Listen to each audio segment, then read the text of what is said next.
Madhugiri DYSP Ramachandra ವಿರುದ್ಧ ಮತ್ತಷ್ಟು ಲೈಂಗಿಕ ದೌರ್ಜನ್ಯದ ಆರೋಪಗಳು ಕೂಡ ಕೇಳಿ ಬಂದಿರುವಂತದ್ದು. ಒಂದು ವಿಡಿಯೋ ವೈರಲ್ ಆದಂತಹ ಬೆನ್ನಲ್ಲೇ ಮತ್ತೋರ್ವ ಮಹಿಳೆ ರಾಮಚಂದ್ರಪ್ಪ ವಿರುದ್ಧವಾಗಿ ಗಂಭೀರವಾದಂತಹ ಒಂದು ಲೈಂಗಿಕ ದೌರ್ಜನ್ಯದ ಆರೋಪ ಮಾಡ್ತಿರುವಂತದ್ದು. ರಾಮಚಂದ್ರಪ್ಪ ಅವರನ್ನು ಯಾವ ವಿಚಾರಕ್ಕೆ ಭೇಟಿ ಆದ್ರೂ, ಯಾವ ರೀತಿಯಾಗಿ ಅವರಿಗೆ ದೌರ್ಜನ್ಯ ಆಗಿದೆ ಅನ್ನುವಂತನ ಸ್ವತಃ ಮಹಿಳೆ ನಂಬಿಕೆ ಇದ್ದಾರೆ. ಅಮ್ಮ, ನೀವ್ ಯಾವಾಗ ರಾಮಚಂದ್ರಪ್ಪ ಅವ್ರನ್ನ ಭೇಟಿ ಮಾಡಿದ್ರೆ, ಯಾವ ವಿಚಾರಕ್ಕೆ ಹೋಗಿರಿ, ಜೊತೆಗೆ ಹೇಗ್ ನಡ್ಕೊಂಡ್ರು ಅಂತ ಹೇಳಿ ಅವರು? ನಾವು ಹೀಗೆ ಯಾರಿಗೋ ಒಬ್ರು ಸೋಷಿಯಲ್ ಮೀಡಿಯಾದಾಗೆ ಪರಿಚಿತರಾಗಿದ್ರು, ರಿಲೇಷನ್ ಅಂತ ಗೊತ್ತಾಯ್ತು, ನಂಬುದ್ವಿ. ನಾವು ಸೈಟ್ ವಿಚಾರವಾಗಿ ಅವ್ರಿಗೆ ದುಡ್ಡೆಲ್ಲ ಕೊಟ್ಟಿದ್ವಿ ಸರ್. ನಾವು ಏನೋ ರಾಜ್ಯಾಧ್ಯಕ್ಷ, ಜಿಲ್ಲಾಧ್ಯಕ್ಷ, ನಮ್ಗೆ ಪ್ರಸನ್ನಾನಂದ ಸ್ವಾಮೀಜಿ ಗೊತ್ತು, ಪರಮೇಶ್ ಸಾಹೇಬ್ರು, ಕೆ.ಎನ್. ರೇವಣ್ಣ ಸಾಹೇಬ್ರು, ಜಾರಕಿಹೊಳಿ ಸಾಹೇಬ್ರು ಎಲ್ಲ ನಮಗ್ ತುಂಬಾ ಆಪ್ತರು. ನಾವು SC ST ಅಲ್ವಾ, ಎಲ್ಲಾದ್ರೂ ನಮಗೆ ಫ್ರೀ ಸೈಟ್ ಬರುತ್ತೆ, ನಾನು ಹಾಗೆ ಹೀಗೆ ನನ್ನ ಕೆಲಸನೇ ಇದು ಅಂತಾರ ಎಲ್ಲ ನಮ್ಗೆ ಪರಿಚಯ ಆಗಿ ದುಡ್ಡೆಲ್ಲ ಇಸ್ಕೊಂಡು ಮೋಸ ಮಾಡಿದ್ರು ಸರ್. ಕುಪ್ಪೂರ್ ರಂಗಪ್ಪ ನಾಯ್ಕ ಅಂತ. ಆ ವಿಚಾರ ನಾವೊಂದು 10-12 ಲಕ್ಷ ಕೊಟ್ಟಿದೀವಿ ಸರ್. ಆಮೇಲೆ ಅದೇ ಅವ್ರು ದುಡ್ಡು ಸೈಟು ಇಲ್ಲ, ದುಡ್ಡು ಇಲ್ಲ ಅಂತ ನಾವು ಗೊತ್ತಾದ್ಮೇಲೆ ನಾವು ಕಂಪ್ಲೇಂಟ್ ಮಾಡಿ ಅವ್ರು ಕೇಳಿದ್ವಿ, ಕೊಡ ರೀತಿ ಇರ್ಲಿಲ್ಲ. ಆಮೇಲೆ ನಾವು ಕಂಪ್ಲೇಂಟ್ ಮಾಡಿದ್ವಿ ಸರ್ ಮಹಿಳಾ ಆಯೋಗದಕ್ಕೆ ಕಂಪ್ಲೇಂಟ್ ಮಾಡಿದಾಗ ಅಲ್ಲಿ ನೀವೆಲ್ಲಿ ಕಂಪ್ಲೇಂಟ್ ಮಾಡಿದೀರಾ ಅಂತ ಹೇಳಿದ್ರು. ನಾವೆಲ್ಲೂ ಕಂಪ್ಲೇಂಟ್ ಮಾಡಿಲ್ಲ, ನಮಗೆ ಅದೆಲ್ಲ ಗೊತ್ತಾಗಲ್ಲ. ಇಲ್ಲಿಗೆ ಮಹಿಳಾ ಆಯೋಗ ಅಂದ್ರೆ ಒಂದು ಮಹಿಳೆಗೆ ಒಂದು ಇದು ಸಿಗುತ್ತೆ ಅಂತ ಯಾರೋ ಹೇಳಿ ಇಲ್ಲಿ ಕರ್ಕೊ ಬಂದ್ರು ಅಂತ ಅಲ್ಲಿ ಕೇಳಿದಾಗ ಅಲ್ಲೊಂದು ಕಂಪ್ಲೇಂಟ್ ಬರ್ಕೊಟ್ಟು ನೀವು ಹೋಗಿ ಅಲ್ಲಿ ಗ್ರಾಮಾಂತರ ಎಲ್ಲಾದ್ರೂ ಒಂದು ಕಂಪ್ಲೇಂಟ್ ಮಾಡ್ರಿ ಅಂದ್ರು. ನಾನು ಹೋಗಿ ತುಮಕೂರು ಟೌನ್ ಸ್ಟೇಷನ್ ಅಲ್ಲಿ ಕಂಪ್ಲೇಂಟ್ ಮಾಡಿದ್ದೆ ಸರ್. ಅಲ್ಲಿ ಸೈಟ್ ಎಲ್ಲಿ ಕೊಡಿಸ್ತೀನಿ ಅಂತ ಅವ್ರು ಹೇಳಿದ್ದು, ಯಾವ ಒಂದು ಲಿಮಿಟ್ಸ್ ಅಲ್ಲಿ? ಅವರು ಯಾವ್ದಾದ್ರು ಹಾಸ್ಪಿಟಲ್ ಹತ್ರ ಒಂದು ನೀಲಗಿರಿ ಗಿಡ ಎಲ್ಲ ತೋರಿಸಿದ್ರು. ಆಮೇಲೆ ನೀಲಗಿರಿ ಗಿಡದ ಅಲ್ಲೆಲ್ಲ ಜಾಗ ಎಲ್ಲ ತೋರಿಸಿದ್ರು, ಇಲ್ಲೆಲ್ಲ ಅಪಾರ್ಟ್ಮೆಂಟ್ ಆಗುತ್ತೆ, ಇಲ್ಲೆಲ್ಲ ನಮಗೆ ಸಿಗುತ್ತೆ, ಅದ್ರಲ್ಲಿ ನಿಮಗೆ ಕೊಡಿಸ್ತೀನಿ ಅಂತ. ಇಲ್ಲೆಲ್ಲ ಆನೆಕಲ್ಲಲ್ಲಿ ಯಾರ ಹತ್ರ ಫೋನ್ ಮುಖಾಂತರ ಮಾತಾಡ್ಸಿದ್ರು, ನಿಮಗೆ ಸಿಗುತ್ತೆ, ನಾನು ಕೊಡಿಸ್ತೀನಿ, ಬೇಕಾದ್ರೆ ಪರಮೇಶ್ ಸಾಹೇಬ್ರ ಹತ್ರ ಮತ್ತೆ ನಾವು ಜಾರಕಿಹೊಳಿ ಸಾಹೇಬ್ರ ಹತ್ರ ಸ್ವಾಮೀಜಿ ಕಡೆಯಿಂದ ಮಾಡಿಸ್ತೀವಿ ಅಂತ. ಟೌನ್ ಸ್ಟೇಷನ್ ನಾವು ಅದಕ್ಕೂ ಮುಂದಾಗ ಮಹಿಳಾ ಆಯೋಗದಲ್ಲಿ ಕೊಟ್ಟಿದ್ವಿ. ಟೌನ್ ಸ್ಟೇಷನ್ ಅಲ್ಲಿ ಕೊಟ್ಟಾಗ ಅಲ್ಲಿ ಯಾವುದೇ ರೀತಿ ನಮ್ಗೆ ಸಿಕ್ಕಿಲ್ಲ ಸರ್, ಯಾವ್ದೇ ನ್ಯಾಯ ಸಿಕ್ಕಿಲ್ಲ ನಮ್ಗೆ. ಆ ನೋವಲ್ಲಿ ಇದ್ದಾಗ ನಮ್ಗೆ ಒಂದು ನೋಟಿಸ್ ಎಲ್ಲ ಬಂದಿತ್ತು ನಮ್ಮ ಊರಿಗೆ. ಅದು ಯಾರಿಗ ತೋರ್ಸಿಕ್ಕಿ SP ಮಹಿಳಾ ಆಯೋಗದಿಂದ ನಿಮಗೆ ಕಂಪ್ಲೇಂಟ್ ಸ್ಟ್ರಾಂಗ್ ಆಗಿದೆ, ಅದು SP ಕಡೆಯಿಂದ ನಿಂಗೆ ಫೋನ್ ಬರುತ್ತೆ, ಅವಾಗ ಹೋಗ್ಬೇಕು ಅಂತ ಹೇಳಿದ್ರು ಸರ್ ನಮ್ಗೆ. ಅವ್ರು ಹೇಳಿ ಒಂದು 20 ದಿನ, ಒಂದು 15 ದಿನದಲ್ಲಿ ಒಂದು ಫೋನ್ ಬಂತು ಸರ್ ನನಗೆ.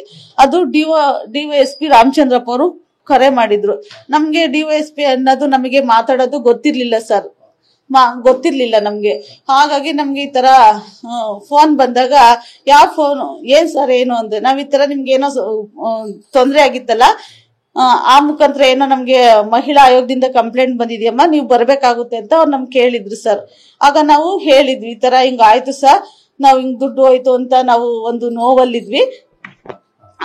ಹೆಂಗೋ ನೀವು ಫೋನ್ ಬಂತು, ಮಹಿಳಾ ಆಯೋಗದಲ್ಲಿ ನ್ಯಾಯ ಸಿಗ್ಬೋದು ಅನ್ನೋ ಒಂದು ನಂಬಿಕೆ ಬರ್ತೈತೆ, ಧೈರ್ಯ ಬರ್ತೈತೆ ಸರ್, ನಮಗ್ ನ್ಯಾಯ ದೊರಕಿಸ್ಕೊಡಿ ಸರ್ ಅಂತ ನಾವು ಭಯಪಟ್ಟಿ ಮಾತಾಡ್ತಾ ಇದ್ದೆ, ಅಳ್ತಾ ಇದ್ದೆ ಸರ್. ಅರ್ಥಾಗ ಅವರು ವಿಡಿಯೋ ಕಾಲ್ ಮಾಡಿದ್ರು ಸರ್. ವಿಡಿಯೋ ಕಾಲ್ ಮಾಡಿದಾಗ ಹೇಳಮ್ಮ ಅಳ್ಬೇಡ, ನಾನಿದ್ದೀನಿ ಹಾಗೆ ಹೀಗೆ ಅಂತ ರಾಮಚಂದ್ರಪ್ಪ ಅವರು ಯೂನಿಫಾರ್ಮ್ ಅಲ್ಲೇ ಕಾಣಿಸ್ಕೊಂಡ್ರು ಸರ್. ನಾನು ಮುಖ ಕಾಣಿಸ್ಕೊಂಡ್ಲಿಲ್ಲ, ಸರಿಯಾಗಿ ಮುಖದ ಕಡೆ ಹಿಡಿಯಮ್ಮ ಅಂತ ಅವರು ಹೇಳ್ದಾಗ ನಾನು ಮುಖ ತೋರಿಸ್ದೆ. ಅವಾಗ ಅವ್ರು ನೋಡಿದ್ರೆ ಒಬ್ರು ತಂದೆ ಸಮಾನ ನಮಗೆ ಕಾಣಿಸಿದ್ರು ಸರ್. ಕಾಣಿಸ್ದಾಗ ಸರ್ ಈ ತರ ಅನ್ಯಾಯ ಆಯ್ತು ಸರ್, ಹಿಂಗೆಲ್ಲ ಮೋಸ ಆಯ್ತು, ನಮಗ್ ದುಡ್ಡು ಬರ್ಲಿಲ್ಲ, ಏನು ಬರ್ಲಿಲ್ಲ ಅಂತ ನಾವು ಹೇಳ್ಕೊಂಡ್ವಿ. ಆಗ ಎದ್ರು ಬೇಡಮ್ಮ, ನಾನಿದ್ದೀನಿ, ನನ್ನ ನಂಬು, ನನ್ನ ನೋಡಿದ್ರೆ ನಿಮಗೆ ಧೈರ್ಯ ಬರ್ತಾ ಇಲ್ವಾ ಅಂತ ಎಲ್ಲ ಅವರು ಹೇಳಕ್ ಸ್ಟಾರ್ಟ್ ಮಾಡಿದ್ರು. ಅವಾಗ ನಾವು ಒಬ್ಬ ಮಹಿಳಾ ಆಯೋಗದಿಂದ ಮತ್ತೆ ಒಬ್ಬ ದೊಡ್ಡ DYSP ಅಂದ್ರೆ ಏನೋ ಒಂದು ದೊಡ್ಡ ಇದು ಅಂತ ಎಲ್ಲ ಹೇಳ್ತಾರೆ. ನಮಗ್ ದುಡ್ಡು ಮೋಸ ಆಗಲ್ಲ ಅನ್ನೋ ಒಂದು ಇದು ನಮ್ಮ ಧೈರ್ಯ ಇತ್ತು, ನಮ್ಗೆ ಇತ್ತು, ಮಾತಾಡಿದ್ವಿ ಸರ್. ಆಮೇಲೆ ನಾವು ಕರೆದಾಗ ನೀವು ಬರ್ಬೇಕಾಗುತ್ತೆ ಅಂತ ಹೇಳಿದ್ರು. ನಾವು ಸರ್ ಫೋನ್ ಮಾಡ್ಕೊಂಡು ಬರ್ತೀವಿ ಸರ್ ಅಂತ ಹೇಳಿದ್ದೆ.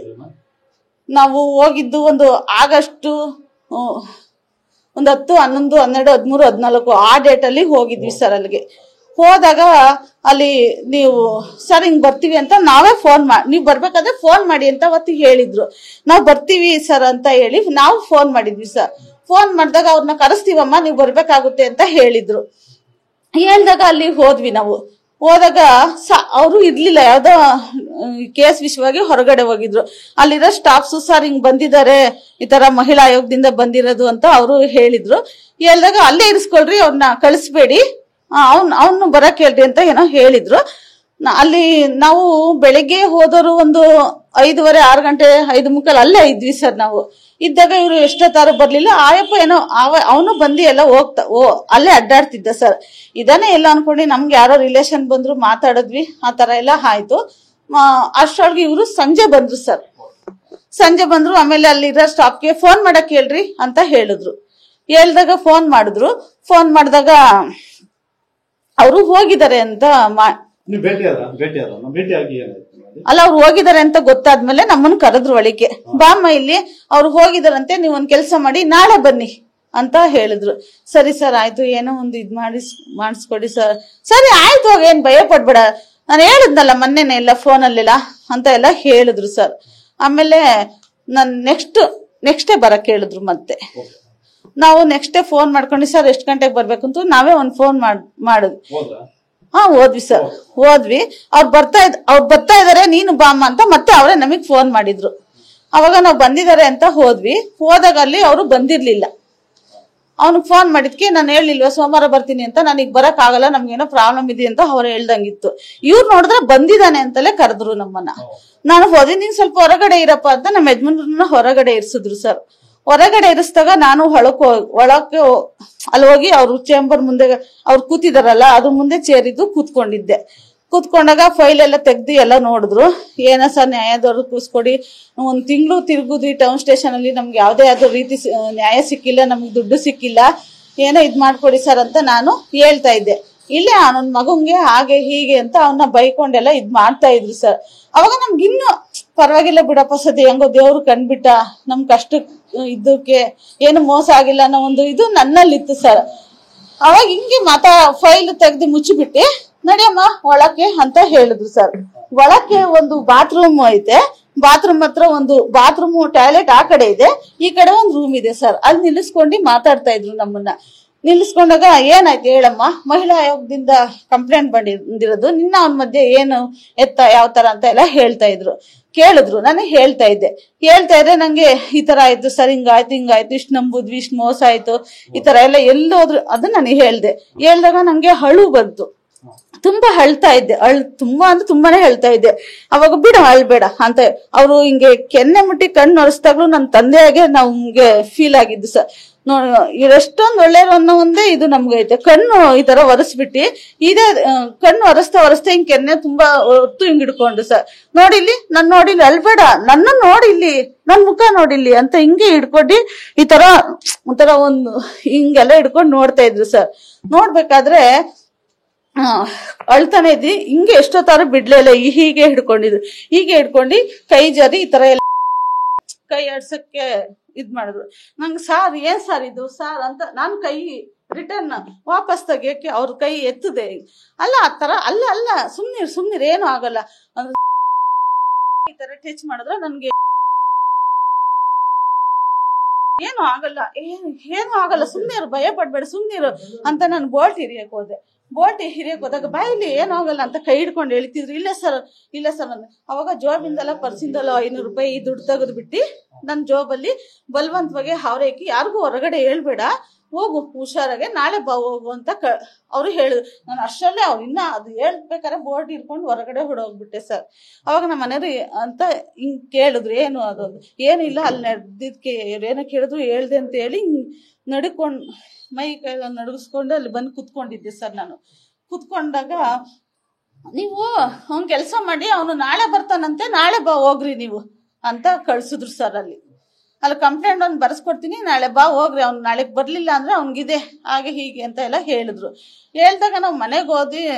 ನನಗೆ ನಮ್ಮ ಮನೆಯವ್ರ ಹತ್ರ ಹೇಳ್ಕೊಂಡೆ ಸರ್, ಯಪ್ಪ ಒಂಥರ ಈ ಕೈಯೆಲ್ಲ ಮುಟ್ತಾನೆ, ನಾನೇನು ಅನ್ಕೊಂಡೆ, ಯಪ್ಪ ಸರಿ ಇಲ್ಲ ಅನ್ನಿಸ್ತೈತೆ ಗೋಪಿ, ನಮ್ಮ ಯಜಮಾನ್ರನ್ನ ಗೋಪಿ ಅವ್ರೆ ಅಂತೀನಿ, ಜೊತೆಲೆ ಕೂತ್ಕೊಡ್ರಿ, ಎಲ್ಲಿ ಹೋಗ್ಬೇಡ್ರಿ ಅಂತ ನಾನು ಹೇಳಿ ಜೊತೆಲೆ ಕರ್ಕೊಂಡು ಹೋಗಿದ್ದೆ. ಹೋದಾಗ ಅವರು ನಾನು ಮತ್ತೆ ನೆಕ್ಸ್ಟ್ ಡೇ ಹೋದ್ವಿ ಸರ್. ಹೊರಗಡೆ ಪ್ಯಾಸೇಜ್ ಹತ್ರ ಒಂದು ಸ್ಟೂಲ್ ಹಾಕಿದ್ದಾರೆ, ಅಲ್ಲಿ ಕೂತ್ಕೊಂಡಿದ್ದಾಗ ಬನ್ನಿ ಇಲ್ಲಿ ಅಂತ ಅಂದ್ರು. ಬಾಮ್ಮ ಇಲ್ಲಿ ಅಂತ ಕರೆದ್ರು. ಅವಾಗ ನಾನು ಜೊತೆಲೆ ಕರ್ಕೊಂಡು ಹೋದೆ, ಬನ್ನಿ ನೀವು ಒಳಗೆ ಅಂತ ಕರ್ಕೊಂಡು ಹೋಗಿ ಅಲ್ಲಿ ಕೂತ್ಕೊಂಡಾಗ ಮತ್ತೆ ಫೈಲ್ ಎಲ್ಲ ತೆಗ್ದು ನೋಡ್ಕೊಂಡು ಇಲ್ಲಿ ಬಾಪ ಇಲ್ಲಿ ನೀನು ಅಂತ ನಮ್ಮ ಹಸ್ಬೆಂಡ್ ಕರೆದ್ರು. ಹಸ್ಬೆಂಡ್ ಕರ್ದಿ ಏನೋ ಜಾಬಿಂದ ದುಡ್ಡು ತೆಗ್ದಿ ಅಲ್ಲಿ ಹೊರಗಡೆ ಹೋಗಿ ಅಂಗಡಿಲಿ ಏನೋ ಚಾಕ್ಲೇಟ್ ಏನೋ 1 ರೂಪಾಯಿ ಯಾವ್ದೋ ಬರುತ್ತೆ, ಇದನ್ನ ತಗೊಂಡ್ ಬಂದ್ಬಿಡಿ ಇಷ್ಟಕ್ಕೂ ಅಂತ ಹೇಳ್ತಾ ಇದ್ರು. ನಮ್ಗೆ ಭಯ ಸ್ಟಾರ್ಟ್ ಆಯ್ತು, ಇದೇನ್ ಮತ್ತೆ ಅವ್ರನ್ನ ಕಳಿಸ್ತಾರೆ ಯಪ್ಪ ಅಂತ ಒಂಥರ ಮತ್ತೆ ನನಗೆ ಆತಂಕ ಸ್ಟಾರ್ಟ್ ಆಗಿತ್ತು ಸರ್.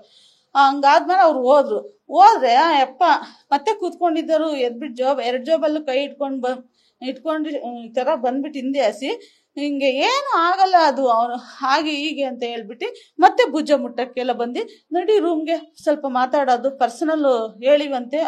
ಸರ್ ಡೈಲಿ ಏನಿರುತ್ತ ಸರ್ ನಾವು ಅಂತಾರಲ್ಲ ಸರ್ ಅಂತ ಹೆದ್ದಿ ನನ್ನ ಕೈ ಮುಗ್ದಿ, ಸರ್ ನೀವು ಆ ಥರ ಎಲ್ಲ ನಡ್ಕೊಂಬಿಡಿ ಸರ್, ನಮ್ಮ ಹತ್ರ ನಾವು ಆ ಥರದವ್ರಲ್ಲ, ಪ್ಲೀಸ್ ಸರ್ ನಮಗೆ ನ್ಯಾಯ ಕೊಡಿಸ್ತೀರ ಅಂತ ಬಂದ್ರೆ ಏನು ಸರ್ ಇದು ಅಂತ ಮತ್ತೆ ನಾನು ಒಳದು ಜಾಸ್ತಿ ಈ ಥರ ಕೈ ಕಾಲು ನಡ್ಕೊಳ್ಳಲು ಸ್ಟಾರ್ಟ್ ಆಗ್ಬಿಡ್ತು. ಅಷ್ಟರಲ್ಲಿ ಯಾರೋ ಅಲ್ಲಿ ಏನೋ ಫೈಲ್ ತಗೊಂಡು ಬಂದ್ರು ಸರ್. ಫೈಲ್ ತಗೊಂಡು ಬಂದಾಗ ಅವ್ರು ಏನೋ ಫೈಲ್ ಬಗ್ಗೆ ನೋಡ್ತಿದ್ರು, ನಾನು ನಮ್ಮ ಯಜಮಾನ್ರು ಅಲ್ಲಿ ಹೊರಗಡೆ ಕೂತಿದ್ರು, ನಾನು ಹೊರಗಡೆ ಹೋಗ್ಬಿಟ್ಟೆ. ಹೋದಾಗ ನಾವು ತಿರ್ಗಾ ಒಳಕ್ಕೆ ಬರಲಿಲ್ಲ ಸರ್. ಆಮೇಲೆ ಅವ್ರು ಯಾರನ್ನ ಸ್ಟಾಫ್ನ ಕರೆದ್ಬಿಟ್ಟು ಆ ಅಮ್ಮಂಗೆ ಒಂದು ಕಂಪ್ಲೇಂಟ್ ಬರ್ದು ಕೊಟ್ಟುಬಿಡ್ರಿ, ಕೊರಡ್ಕೆರೆ ಕೊಡಕ್ ಹೇಳ್ರಿ, ನಾನು ಫೋನ್ ಮಾಡಿ FIR ಹಾಕಿಸ್ತೀನಿ ಅಂತ ಹೇಳಿದ್ರು. ಈಗ DYSP ದೌರ್ಜನ್ಯಕ್ಕೆ ಸಂಬಂಧಪಟ್ಟಂತೆ ಏನಾದ್ರು ದೂರ್ಗಿರಿ ಕೊಟ್ಟಿದ್ರೆ ಯಾರಿಗಾದ್ರು ಅಥವಾ ದೂರ್ ಕೊಡೋ ನಿರ್ಧಾರ ಏನಾದ್ರು ಮಾಡಿದ್ದೀರಾ ಅಂತ ಹೇಳಿ? ಅದೇ ಸರ್ ನಮಿದು ಈಗ ನಾವು ನ್ಯಾಯ ಸಿಗುತ್ತೆ ಅಂತ ಹೋದರೆ ಆ ತರ ಮಾಡಿದ್ರೆ ನಾವು ಮತ್ತೆ ಎಲ್ಲಿಗೆ ಹೋಗ್ಬೇಕು ಸರ್? ಯಾರಿಗ್ ದೂರ್ ಕೊಡ್ಬೇಕು? ಅಲ್ಲಿ SP ಆಗಿರ್ಬೋದು, ಜೊತೆಗೆ ಮತ್ತೆ ಹ್ಯೂಮನ್ ರೈಟ್ಸ್ ಮಹಿಳಾ ಆಯೋಗಕ್ಕಾಗಿರ್ಬೋದು, ಸೊ ಇದಕ್ಕೆ ಏನಾದ್ರು ದೂರ್ ಕೊಡೋ ನಿರ್ಧಾರ ಮಾಡಿದ್ದೀರಾ ಅಂತ ಹೇಳಿ?